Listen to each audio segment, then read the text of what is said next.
Bạn nghĩ sấm trạng trình chỉ là mấy câu thơ đoán mò, muốn hiểu sao cũng được. Sai lầm rồi. Đây thực chất là bản lộ trình server chính xác đến mức rùng mình, được viết sẵn từ 500 năm trước. Cụ Nguyễn Bỉnh Khiêm không chơi hệ tâm linh. Cụ là một hacker đã bẻ khóa thành công source code của tạo hóa, dùng tư duy Big Data để tính toán vận mệnh quốc gia chuẩn từng mm.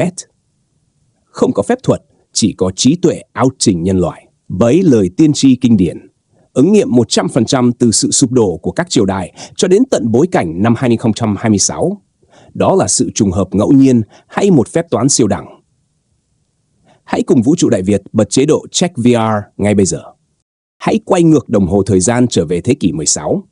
Đây không phải là một giai đoạn hưng thịnh rực rỡ gấm hoa như thời Lý hay thời Trần mà chúng ta thường thấy trong các bộ phim dã sử.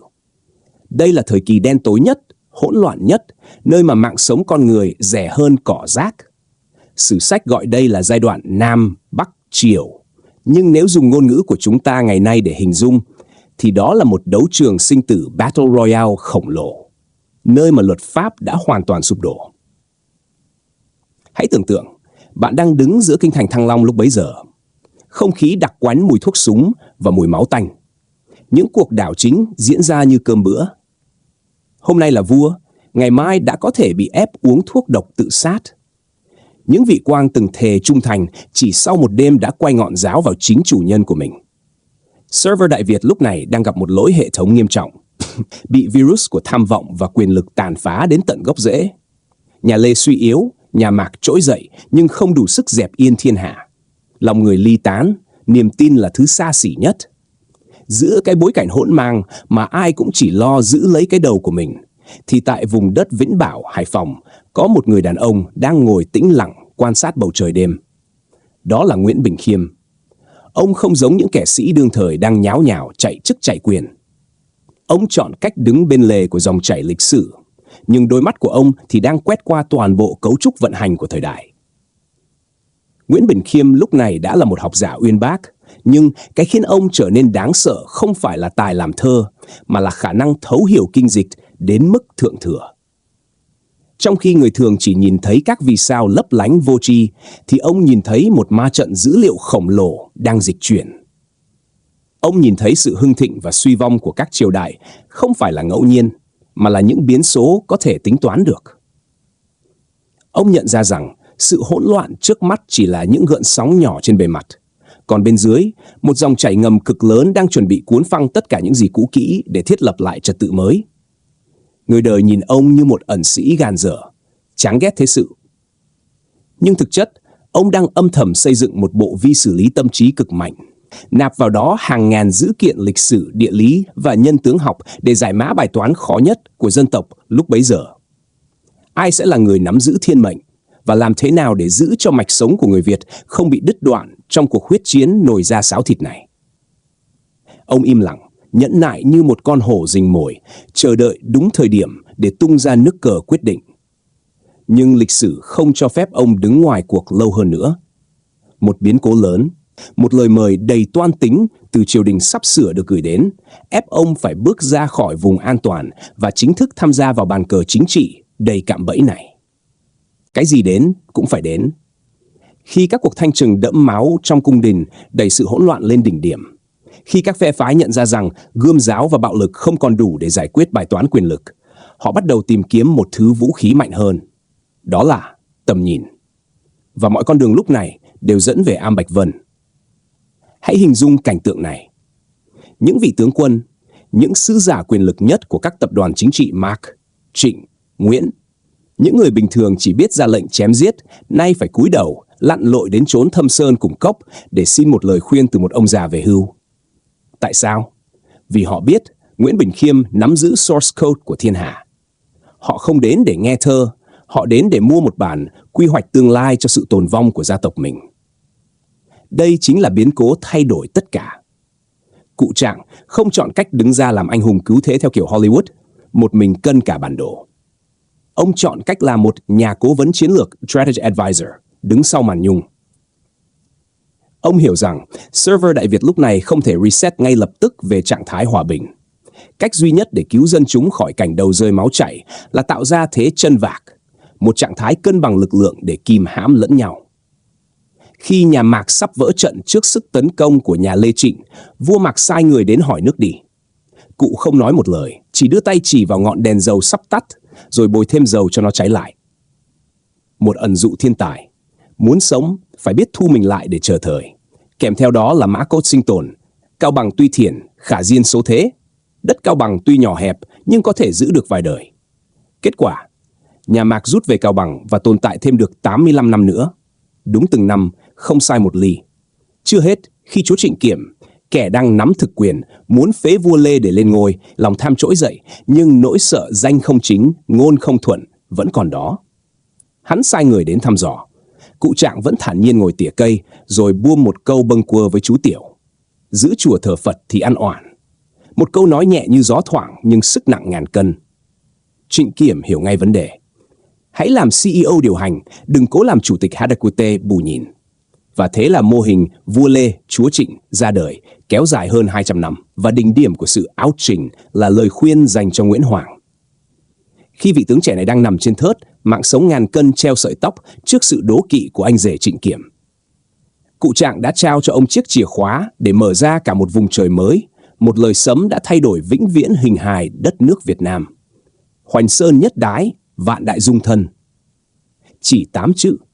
Đúng 8 chữ để kiến tạo nên Đàng Trong, để mở rộng bờ cõi dân tộc xuống phương Nam, tạo tiền đề cho một nước Việt Nam hình chữ S thống nhất như chúng ta thấy trên bản đồ Google Maps ngày nay. Bạn thấy đấy, không cần một binh một tốt, chỉ bằng 3 câu nói, Nguyễn Bình Khiêm đã sắp xếp lại trật tự của cả 3 thế lực quân sự hùng mạnh nhất thời bấy giờ. Ông biến họ thành những quân cờ trong tay mình để thiết lập lại sự cân bằng, giảm thiểu tối đa sự đổ máu vô ích. Nhưng đó mới chỉ là những nước đi chiến thuật cho đương thời. Thứ khiến chúng ta, những người trẻ của năm 2026, phải thực sự rùng mình, nằm ở những lời tiên tri xa hơn, những dự báo xuyên không gian thời gian về vận mệnh quốc gia mà ông đã bí mật cài cắm vào tập sấm ký để gửi lại cho hậu thế. Thời gian trôi đi không ngừng nghỉ. Những vị vua, chúa từng đến lại Lục Cụ Khiêm năm xưa đều đã lần lượt đăng xuất khỏi server lịch sử. Những nấm mồ đã xanh cỏ, những cung điện vàng son đã hóa thành tro bụi. Nhưng kỳ lạ thay, tập sấm ký của ông già Am Bạch Vân thì vẫn sống, thậm chí càng ngày càng trở nên đáng sợ hơn. Nó giống như một bản patch note, ghi chú cập nhật của game Đại Việt đây, nhưng lại được tung ra trước khi bản cập nhật thực sự diễn ra cả mấy trăm năm. Hãy tua nhanh đến thế kỷ 20, khi thực dân Pháp đô hộ nước ta, cả dân tộc chìm trong đêm trường nô lệ. Lúc này, người ta mới giật mình lật lại những trang sấm cũ kỹ, và họ bàng hoàng khi tìm thấy một đoạn má được mã hóa bằng thơ Lục Bát. Đầu thu gà gáy xôn xao, trăng xưa sáng tỏ soi vào Thăng Long. Bạn có nổi da gà không? Gà ở đây là năm Ất Dậu 1945. Đầu thu là tháng 8. Trăng xưa sáng tỏ là hình ảnh lá cờ đỏ sao vàng, là sự trở lại của nền độc lập. Một sự kiện chấn động địa cầu như cách mạng tháng 8, chấm dứt chế độ phong kiến ngàn năm, vậy mà đã được Cụ Trạng nhìn thấy và ghim lại trên giấy từ 400 năm trước. Đó không còn là đoán mò nữa, đó là sự thấu thị xuyên không gian thời gian. Chưa dừng lại ở đó, hãy nói về một lời sấm khác, một lời sấm mà giới nghiên cứu phương Tây cũng phải ngả mũ chào thua. Cửu cửu càn khôn dĩ định, thanh minh thời tiết hoa tàn, trực đáo dương đầu mã vĩ, hồ binh bát vạn nhập Tràng An. Nghe có vẻ khó hiểu đúng không? Nhưng hãy để tôi giải mã nó cho bạn bằng ngôn ngữ hiện đại. Cửu cửu là 81. Dương đầu mã vĩ là đầu năm Mùi, cuối năm Ngọ. Và sự kiện gì đã xảy ra vào năm 1954, năm Giáp Ngọ? Đó là chiến thắng Điện Biên Phủ, lừng lẫy Nam Châu, chấn động địa cầu. Hồ binh ở đây, theo nhiều cách giải thích của hậu thế, chính là đoàn quân của Bác Hồ tiến về tiếp quản thủ đô. Mọi thứ khớp đến từng chi tiết, như thể lịch sử chỉ đang diễn lại một kịch bản đã được đạo diễn từ trước. Trong suốt hành trình 500 năm ấy, biết bao nhiêu kẻ tham vọng đã cố gắng giải mã sấm trạng trình để mưu cầu bá nghiệp. Vua Gia Long, vua Minh Mạng, thậm chí cả những thế lực ngoại bang đều muốn chiếm đoạt bí kíp này. Nhưng sấm trạng trình giống như một hệ thống bảo mật đa lớp, multi-layer security. Người có tâm sáng thì nhìn thấy đường đi nước bước để cứu nước. Kẻ có tâm địa đen tối thì chỉ nhìn thấy những câu đố hóc búa, càng giải càng lạc vào mê cung không lối thoát. Và đây mới là điều thú vị nhất. Nếu những lời sấm về năm 1945, 1954 đã ứng nghiệm 100%, thì liệu những câu thơ còn lại, những câu nói về vận mệnh của Việt Nam trong kỷ nguyên mới, kỷ nguyên của năm 2026 và xa hơn nữa, có đang âm thầm diễn ra ngay trước mắt chúng ta mà chúng ta không hề hay biết? Một trong những bí ẩn lớn nhất, gây tranh cãi nhất trên các diễn đàn mạng xã hội hiện nay, chính là câu sấm về sự trỗi dậy của một kỷ nguyên thịnh trị mới. Bảo sơn thiên tử xuất, bất chiến tự nhiên thành. Câu này nghĩa là gì? Phải chăng cụ Trạng đang ám chỉ về một vị lãnh đạo tài ba hay là sự trỗi dậy của vị thế Việt Nam trên trường quốc tế mà không cần tốn một viên đạn? Để trả lời câu hỏi này, chúng ta không thể dùng mê tín dị đoan.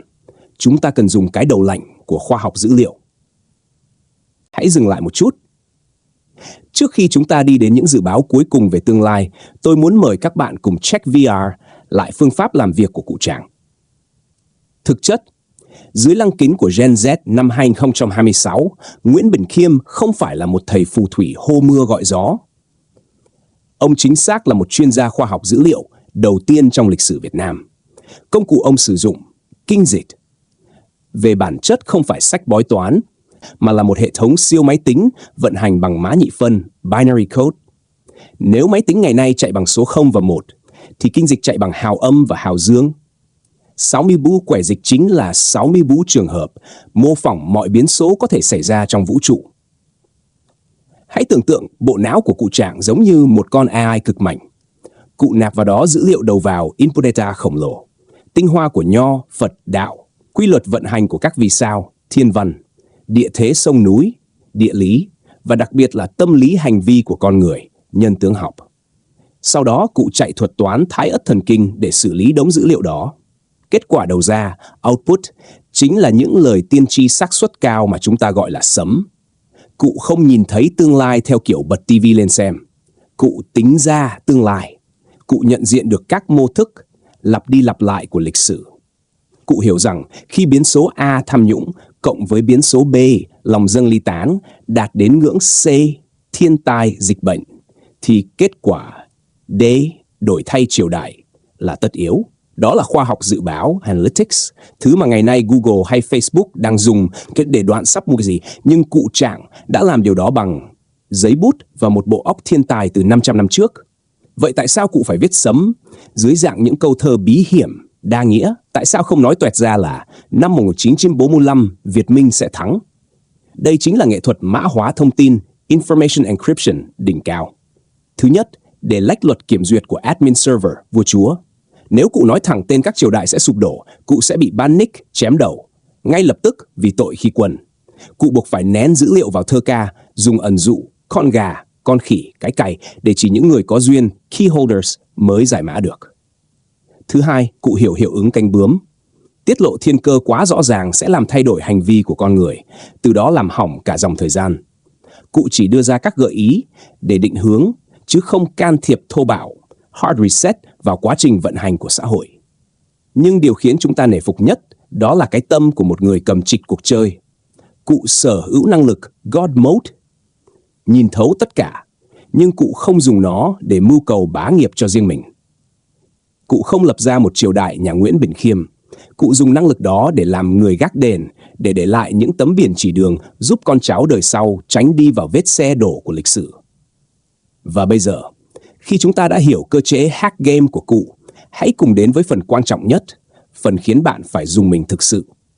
Đó là những lời sấm về kỷ nguyên hiện tại của chúng ta. Liệu rằng năm 2026 và những năm sắp tới, server Đại Việt sẽ có những biến động gì theo lộ trình mà cụ đã vạch sẵn? Hãy hít một hơi thật sâu, bởi vì những gì bạn sắp nghe sau đây không phải là chuyện của quá khứ, mà là chuyện của ngày hôm nay, ngay tại thời điểm chúng ta đang sống.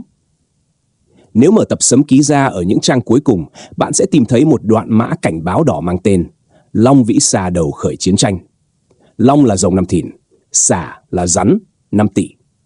Hãy nhìn lại thế giới trong giai đoạn 2024, Giáp Thìn và 2025 Ất Tỵ vừa qua. Bạn thấy gì? Xung đột leo thang khắp địa cầu, các cường quốc va chạm, kinh tế thế giới chao đảo. Đúng như lời cụ Trạng đã spoil trước, Đuôi rồng đầu rắn là thời điểm thế giới bước vào giai đoạn combat căng thẳng nhất. Nhưng, và đây là chữ nhưng quan trọng nhất lịch sử. Trong khi cả thế giới bên ngoài đang rung chuyển như một server sắp sập, thì tại nước Việt ta, cụ Trạng đã để lại một tấm khiên bảo vệ, một firewall tâm linh cực mạnh qua hai câu thơ: Biển Đông vạn dặm giang tay giữ, đất Việt muôn năm vững trị bình. Bạn có nổi da gà không? 500 năm trước, khi khái niệm chủ quyền biển đảo còn mơ hồ, cụ Nguyễn Bỉnh Khiêm đã khẳng định Biển Đông là sinh mệnh, là lá chắn vạn dặm của dân tộc. Cụ đã nhìn thấy trước rằng trong thế kỷ 21 này, mặt tiền hướng ra biển chính là lợi thế địa chính trị số 1 giúp Việt Nam giữ vững thế trị bình giữa một thế giới hỗn loạn. Đó không chỉ là lời tiên tri, đó là cương lĩnh chiến lược quân sự đi trước thời đại cả nửa thiên niên kỷ. Và đỉnh điểm của sự chấn động nằm ở câu sấm cuối cùng, câu sấm mà giới nghiên cứu gọi là chìa khóa vàng mở ra kỷ nguyên 2026, Bảo Sơn thiên tử xuất, bất chiến tự nhiên thành. Suốt nhiều thế kỷ, người ta nghĩ thiên tử ở đây là một ông vua cụ thể nào đó xuất hiện ở núi Bảo Sơn. Nhưng dưới góc nhìn của năm 2026, chúng ta cần hiểu nó theo nghĩa rộng lớn hơn. Bảo Sơn là núi quý, là kho báu tài nguyên và trí tuệ. Thiên tử ở đây có thể không phải là một cá nhân mà là hình tượng của một quốc gia được chọn. Hãy nhìn Việt Nam của chúng ta năm 2026. Vị thế ngoại giao lên ngôi, kinh tế lội ngược dòng, văn hóa vươn tầm thế giới. Chúng ta chiến thắng đại dịch, chúng ta giữ vững hòa bình mà không cần nổ súng. Bất chiến, và vị thế đất nước cứ thế tự nhiên mà thành công rực rỡ, tự nhiên thành. Phải chăng, cụ Trạng đã nhìn thấy ngày này? Ngày mà con cháu Lạc Hồng không cần gươm giáo, mà dùng trí tuệ và sự hòa hiếu để khiến vạn bang nể phục. Cụ đã nhìn thấy một Việt Nam không còn là chiến trường, mà trở thành một thánh địa của hòa bình và thịnh vượng. Lời sấm đó đang ứng nghiệm ngay trước mắt chúng ta. Chúng ta không chỉ đang đọc lịch sử, chúng ta đang sống trong chính lời tiên tri vĩ đại nhất của tiền nhân. Khép lại những trang sấm ký, nhuốm màu thời gian, chúng ta nhận ra một điều. Trạng trình Nguyễn Bỉnh Khiêm không để lại những lời tiên tri để con cháu đời sau ngồi há miệng chờ sung, ỷ lại vào vận mệnh. Ông để lại sấm là để cảnh báo. Ông chỉ ra những cái hố sâu của lịch sử để chúng ta biết đường mà tránh, biết cách lèo lái con thuyền dân tộc qua những khúc quanh định mệnh. Và quan trọng hơn cả tài năng tiên tri, di sản vĩ đại nhất ông để lại chính là tư duy, dĩ bất biến, ứng vạn biến. Giữa một thế giới 2026 đầy rẫy những drama, fake news và sự bất ổn, bài học từ Am Bạch Vân năm xưa vẫn còn nguyên giá trị trend. Đó là bài học về sự tĩnh lặng. Ông dạy chúng ta rằng, dù server xã hội có hỗn loạn đến đâu, chỉ cần giữ được cái tâm sáng, giữ được cốt cách của người quân tử, thì ta vẫn có thể ung dung tự tại, không bị cuốn theo dòng xoáy của tham sân si. Đừng chỉ nhìn Nguyễn Bỉnh Khiêm như một thần tượng về bói toán. Hãy nhìn ông như một tấm gương về sự học hỏi không ngừng nghỉ và tấm lòng ưu thời mẫn thế.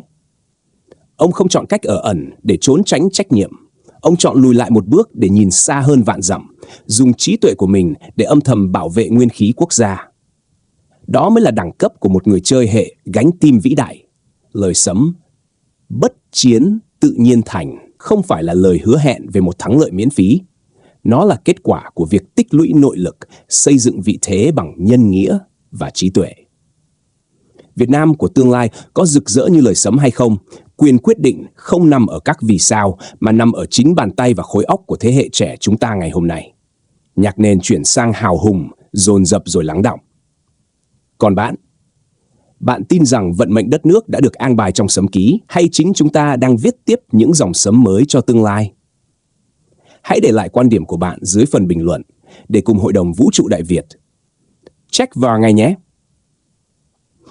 Đừng quên bấm nút đăng ký và rung chuông để không bỏ lỡ những hồ sơ tuyệt mật tiếp theo về lịch sử nước nhà. Cảm ơn các bạn đã đồng hành cùng Vũ trụ Đại Việt. Xin chào và hẹn gặp lại trong những giai thoại tiếp theo.